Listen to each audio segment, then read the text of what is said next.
Hello guys, welcome to the channel. Horrorhands recommended some films on his channel, some sort of films that he believed to be a little bit underrated. He mentioned one called The Vanishing. So I sort of pondered a bit and I thought, I'm sure I've got this somewhere. I'm sure I've got this film and I've seen it before. And lo and behold, I do. I dug it out of my collection. It's a DVD in my DVD collection by Studio Canal called The Vanishing.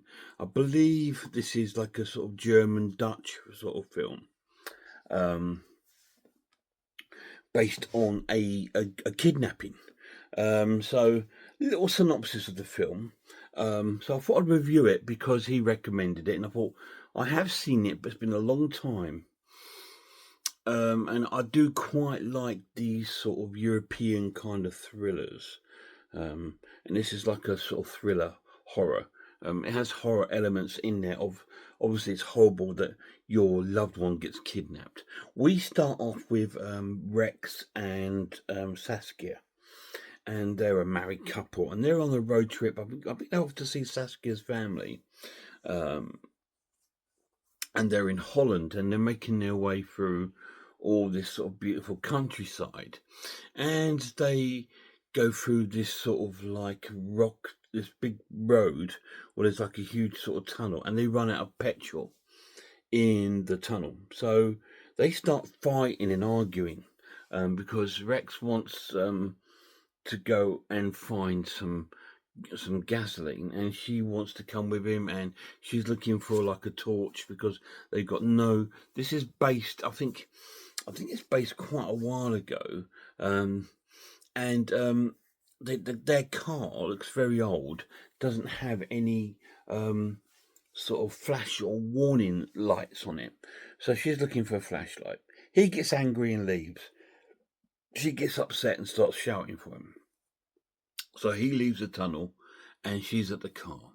Anyway, he goes off and gets some gasoline, comes back to the car, and she's gone. He then goes and drives out this long tunnel, and she's waiting for him out the other side. And they drive off, and then they make up, sort of thing, as they're driving off. And they stop off at this garage. We see this other guy by the garage, this sort of a very Dutch-looking guy, and he's putting on this sort of like fake broken arm sort of thing. And we see him sort of putting all this stuff on his arm at the garage. Anyway, they're at the garage and they get some petrol and they park up to have like a little sort of a make-up, if you like, after, because they're falling out. And she makes him make all these sort of promises and stuff like that. And it's quite it's quite charming to see the two of them. They look quite good and happy together. They are married. And anyway, she wants to drive from now on, and he agrees. But she goes, "Look, I'll go and buy you a beer," sort of thing. So she goes off to the garage and sort of to buy him some beer and herself a Coke. And he stays by the car, making little sort of fun notes for her and taking photographs. And then we sort of realise she's been gone a little while. And he's starting to realise this. So he then goes off, sort of looking for her. He looks for her into the sort of garage shop, and there's loads of people in there. It's really noisy, but he can't see her. He speaks to the woman at the cashier and goes, "Oh yeah, she was here at the coffee machine, but well, she's coming to buy a beer and a Coke. So what's she doing at the sort of coffee machine?" She doesn't get a lot of sort of information from her. So she goes and speaks to the sort of garage hand who's out sort of filling the car with petrol. And he also says, "Yeah, I saw her. She went off with a guy about 15 minutes ago." And then he starts panicking and he starts looking around for her. He starts trying to contact people, but he's getting nowhere fast. And then the film breaks away from him and we concentrate on this other guy, who we believe to be the kidnapper. And it's sort of build up of a story of him sort of building up his ways to sort of like become sort of like this kidnapper. He's got like a young family with two daughters and a wife. And we see them sort of like doing up this old house. And they seem like quite a happy family, but we see him rehearsing and practicing, sort of using um, a rag with chemicals on it to make her sleep. He even makes himself go to sleep and time it to see how long it would last. And he types like 18 minutes. He goes, well, that's going to be like 17 miles. So he's planning it all in his head. While we see all this sort of montage going on for about sort of 15 to 20 minutes.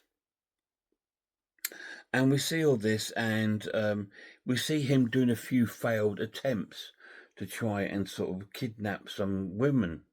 And even one in the town, he bumps into is a friend of one of his daughter's families, and she says to him, "Well, if you want to get a woman, go to a garage. There's loads of women there." So she's sort of like cottoned on that he's trying to do something wrong, but allows him to go off on his way, and he follows her advice, and he goes to the garage, and then we see Saskia and Rex in a car, and then we cut to 3 years later and our killer's walking down, not a killer, I don't, a kidnapper, sorry, walking down the street, and sees a poster on the tree of Saskia.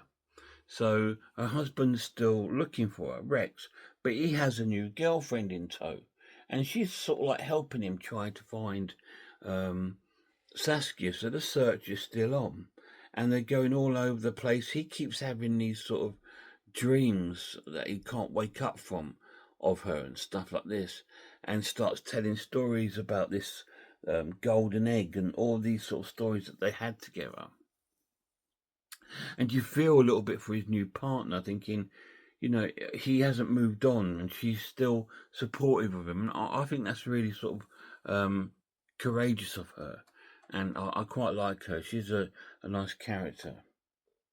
Then our kidnapper turns up and introduces himself to Rex, and he wants to tell her what's happened to her.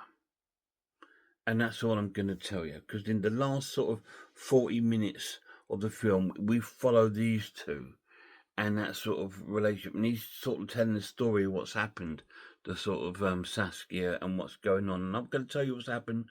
I'm not going to tell you no ending, because you need to sort of watch that and find that out yourself.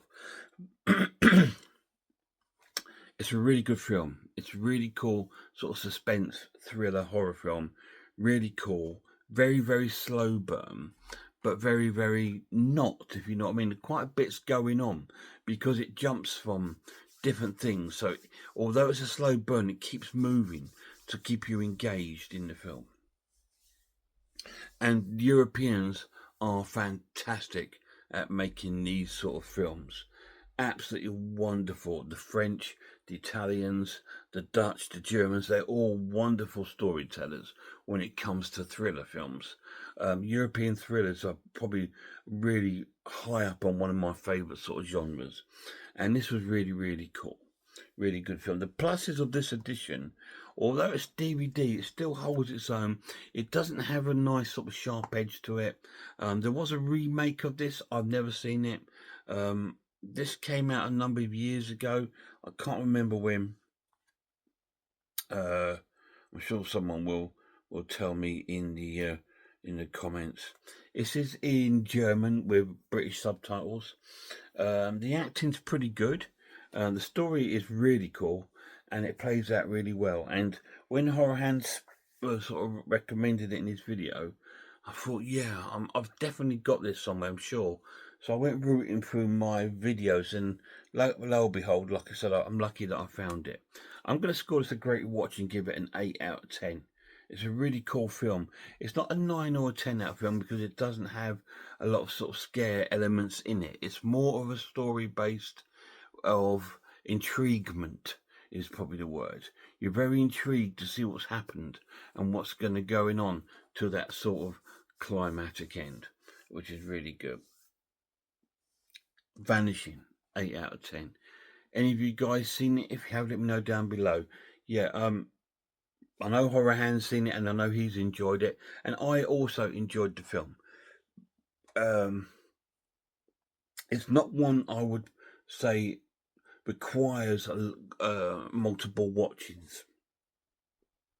you're not going to get sort of that sort of pleasure out of it from multiple views, but it's a good film to jump back to. Like I said, I think I saw when I first bought this, which must have been about 4 or 5 years ago.